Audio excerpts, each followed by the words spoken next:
नमस्कार साथियों। Daily Rajasthan current affair के सेशन में आपका स्वागत है। आज का सेशन रहेगा साथियों 24 जुलाई 2024 राजस्थान करंट अफेयर्स का। इस सेशन के अंदर साथियों जितने ही महत्वपूर्ण पर्सन राजस्थान करंट अफेयर्स के बने हैं वो मैं आपके साथ शेयर करूंगा। साथ ही साथियों इस सेशन के अंदर अपने आर्थिक समीक्षा से संबंधित जो महत्वपूर्ण चीज़ें हैं वो भी मैं आपके साथ शेयर करूंगा, तो ज़रूर जुड़िएगा और पूरा सेशन देखिएगा। काफ़ी इंपॉर्टेंट रहेगा, कम समय में बेहतरीन कंटेंट में साथियों आपको दे रहा हूँ। इसके अलावा साथियों पीडीएफ के लिए आपको टेलीग्राम व्हाट्सएप पर जुड़ जाना है। वहां पर आपको डेली है जो साथियों सेशन की पीडीएफ है जो फ्री ऑफ कॉस्ट है दी जा रही है। शुरुआत करें सेशन की। पहला क्वेश्चन, इटालियन फार्मूला 4 रेस प्रदेश के किस रेसर ने जीती है? मोस्ट इंपोर्टेंट क्या लिख लीजिएगा, छपेगा। आगामी प्रतियोगिता परीक्षा में कन्फर्म ये क्वेश्चन आपसे पूछा जाएगा। इटालियन फार्मूला 4 कार रेस है जो साथियों 4 कार रेस कर लेना, यहाँ पर कार रेस प्रदेश के किस रेसर ने है जो जीती? तो आंसर हो जाएगा अक्षय बोहरा। किसने? अक्षय बोहरा। ये कहाँ के हैं? तो ये जोधपुर के रहने वाले हैं। इटालियन फार्मूला कार रेस जीतने वाले साथियों ये देश के पहले रेसर बन गए हैं। ये देखिए साथियों, जोधपुर के 17 वर्षीय अक्षय ने 33 मिनट 41.017 सेकंड में जीती इटालियन फार्मूला कार रेस। देश के पहले रेसर जोधपुर के शास्त्री नगर में रहने वाले 11वीं के स्टूडेंट व 17 वर्षीय अक्षय बोरा ने अपनी पहली इटालियन फार्मूला रेस जीतकर जोधपुर का नाम दुनिया भर में रोशन कर दिया है। वह यह कारनामा करने वाले भारत के पहले रेसर हैं।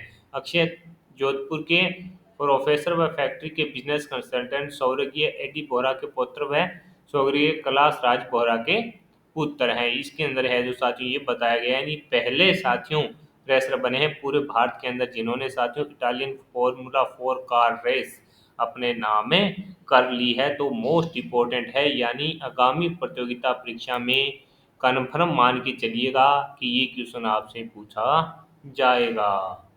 आगे बात करें साथियों अगले क्वेश्चन की। अगला क्वेश्चन, मार राष्ट्रपति देवी समर्थी साहित्य सम्मान किसे दिया गया? तो आंसर हो जाएगा मंजू शर्मा को। ये भी क्वेश्चन इंपॉर्टेंट है कि मार राष्ट्रपति देवी समर्थी साहित्य सम्मान किसे दिया गया? मंजू शर्मा को। प्रयागराज में आयोजित सम्मान समारोह में जोधपुर के मंजू शर्मा को उनकी पुस्तक यादें के लिए मार राष्ट्रपति देवी समर्थी साहित्य सम्मान दिया गया। तो इनकी कीर्ति पूछे या पुस्तक पूछे, यादें यादें के लिए है जो साथियों मार राष्ट्रपति देवी समर्थी साहित्य सम्मान है जो दिया गया है। तो आप इसे इंपॉर्टेंट मान के चलिएगा और पूछा जाएगा आपसे। अगले क्वेश्चन पर बात करें साथियों। अगला क्वेश्चन आपसे पूछा है कि जॉब ने कृषि विश्वविद्यालय के कृषि विज्ञान केंद्र का दौरा किस देश के वैज्ञानिकों ने किया? तो आंसर हो जाएगा साथियों अफ्रीका देश के जो वैज्ञानिक हैं उन्होंने किया। जोबनेर कृषि विश्वविद्यालय के कृषि विज्ञान केंद्र का दौरा है जो किस देश के वैज्ञानिकों ने किया? अफ्रीका के। कृषि विज्ञान केंद्र दुर्गापुरा में मोटा अनाज अनुसंधान पर चल रही गतिविधियों का परीक्षण करने के लिए साथियों अफ्रीका के वैज्ञानिकों ने है जो साथियों जोबनेर कृषि विश्वविद्यालय के जो कृषि विज्ञान केंद्र है उसका दौरा किया है। तो ये अपने आप में इम्पोर्टेंट है रहेगा और इस प्रकार का क्वेश्चन पूछे लिया जाता है। जोबनेर कृषि विश्वविद्यालय से संबंधित क्वेश्चन साथियों शायद आरएस के अंदर जो पीछे 2023 का एग्जाम हुआ था उसके अंदर पूछा जा चुका है। आगे बात करेंगे साथियों अगले क्वेश्चन की। अगला क्वेश्चन आपसे पूछा गया है कि रिको के लिए नई नीति लाने की घोषणा किसके द्वारा की गई है? तो राज्यवर्धन सिंह राठौड़। साथियों उद्योग मंत्री राज्यवर्धन सिंह राठौड़ ने कहा कि नियमों में सुधार कर जल्द ही रिको के लिए नई नीति है जो लाई जाएगी। तो ये भी इंपॉर्टेंट है कि रिको के लिए जो नई नीति लाने की घोषणा की है वो राज्यवर्धन सिंह राठौड़ ने कहा है कि इसके अंदर जो भी नियम है उनमें सुधार कर जल्द ही रिको के लिए एक नई नीति लाई जाएगी। अगला क्वेश्चन आपसे पूछा है कि पहली बार इंटरनेशनल इंडियन फिल्म अकादमी आईफा अवार्ड्स में प्रदेश में कहाँ होने की संभावना है? ये भी कुछ दिलचस्प दिलचस्प सवाल है साथियों कि पहली बार इंटरनेशनल इंडियन फिल्म अकादमी आईफा जो अवार्ड्स है वो प्रदेश में कहाँ होने की संभावना है? तो जयपुर में साथियों इसका आयोजन है वो हो सकता है। प्रदेश में पहली बार आईफा अवार्ड शो अक्टूबर में जयपुर में होने की संभावना है। यह इसका 24वां संस्करण होगा। यानी साथियों जो इंटरनेशनल फिल्म इंडियन फिल्म अकादमी के जो अवार्ड होते हैं वो अब की बार साथियों जयपुर के अंदर हो सकते हैं। इस प्रकार की संभावना है जो लगाई जा रही है और इसकी अभी कोई ऑफिशियल सूचना नहीं है कि कन्फर्म ही जयपुर के अंदर होंगे, ये संभावना है। और इसका अगर होता है तो ये इसका साथियों जो आईफा अवार्ड है ये इसका 24वां संस्करण है होगा। ये 2 दिन का शो होता है साथियों। देखने वाली बात है कि क्या जयपुर को इतनी बड़ी साथियों मेजबानी है जो मिल पाएगी क्या।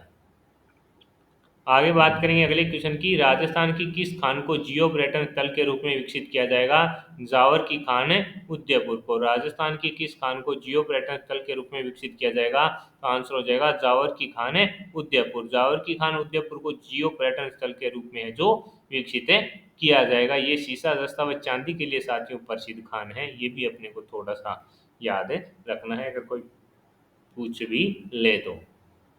अगला क्वेश्चन आपसे पूछा गया है कि जल जीवन मिशन के तहत नल के माध्यम से सभी घरों में जल पहुंचाने वाला प्रदेश का पहला ब्लॉक कौन सा है? मांडल भीलवाड़ा। ये भी इंपॉर्टेंट है।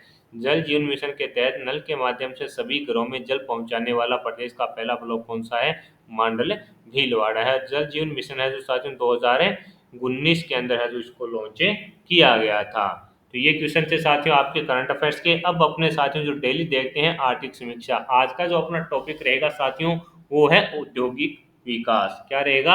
औद्योगिक विकास। इसके अंदर जो महत्वपूर्ण चीजें हैं वो मैं आपके साथ शेयर करता हूँ।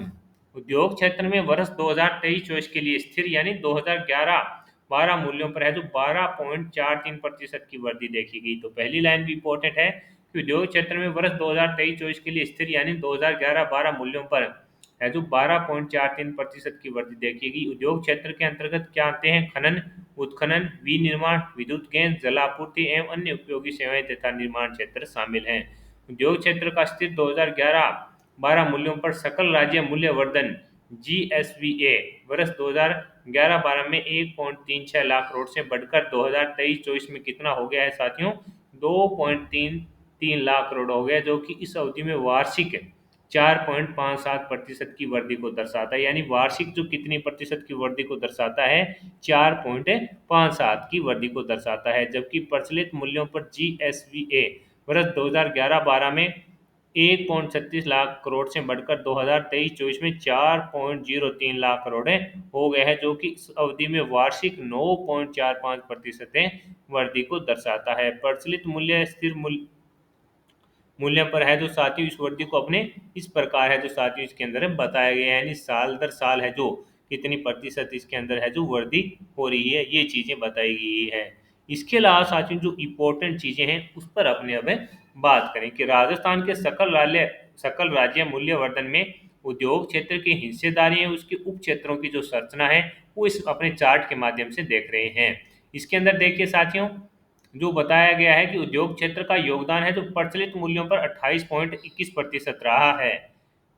इसके अंदर कितना रहा है? 28.21% रहा है। समानावधि में उद्योग क्षेत्र विनिर्माण उप क्षेत्र का योगदान कितना है? 42.2% होना अनुमानित है। यानी 42.27% होना अनुमानित है। इसके पश्चात निर्माण उप क्षेत्र का योगदान 35.26% है। उद्योग क्षेत्र में विद्युत गैस जलापूर्ति अन्य उपयोगी सेवाएं एवं उप क्षेत्र का योगदान 10.48% तथा खनन एवं उत्खनन उप क्षेत्र का योगदान 11.99% होना अनुमानित है। ये देखिए साथियों औद्योगिक क्षेत्र के उप क्षेत्रों का प्रचलित मूल्यों पर वर्ष 2023-24 द्वितीय अग्रिम अनुमान में योगदान है जो इसके अंदर बताया गया है।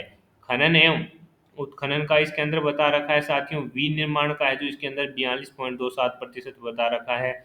विद्युत एवं गैस जलापूर्ति अन्य उपयोगी जो सेवाएं हैं उनके लिए 10 पॉइंट है ये बताया गया 48। और इसके अलावा साथियों जो निर्माण का बताया गया है वो बताया गया है 35.26%। और इसके अलावा साथियों जो खनन है उत्खनन का है वो 11.99% है।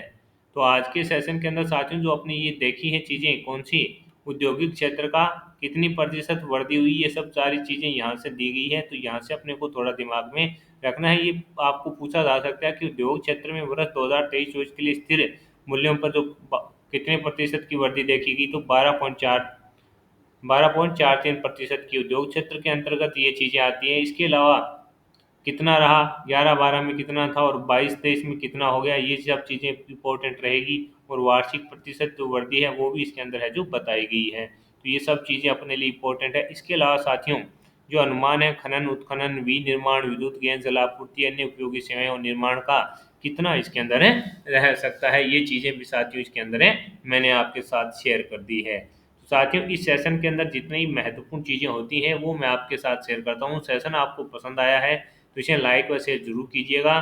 कम समय में साथियों क्वालिटी कंटेंट के लिए जुड़े रहिए। इन्फ्यूजन नोट्स हैं और पीडीएफ साथियों आपको इन्फ्यूजन नोट्स के टेलीग्राम व्हाट्सएप चैनल पर है जो प्रोवाइड करवाई जा रही है। मेरे द्वारा किया जा रहा यह प्रयास जो मैं आपके साथ डेली आर्थिक समीक्षा के जो महत्वपूर्ण चीज़ें होती हैं वो शेयर कर देता हूँ, और उससे बाहर साथियों आपके आर्थिक समीक्षा का क्वेश्चन भी नहीं जाएगा, ये मैं आपको विश्वास है दिला सकता हूँ। तो जुड़े रहिए इन्फ्यूजन नोट से। अगर कोई सुझाव देना चाहते हैं तो कमेंट बॉक्स में जरूर दीजिएगा साथियों। जो टीम है जो लगातार साथियों जो डेली का अपना का जो करंट अफेयर्स रिविजन लगाना है जो भूल जाती है, आगे के सेशन में आपको मैं विश्वास दिलाऊंगा कि साथियों डेली से आपके जो क्वेश्चन होते हैं यस्टरडे रिविजन वाले भी मिलते रहेंगे इसी सेशन में। तो धन्यवाद, जुड़े रहिए इन्फ्यूजन नोट से।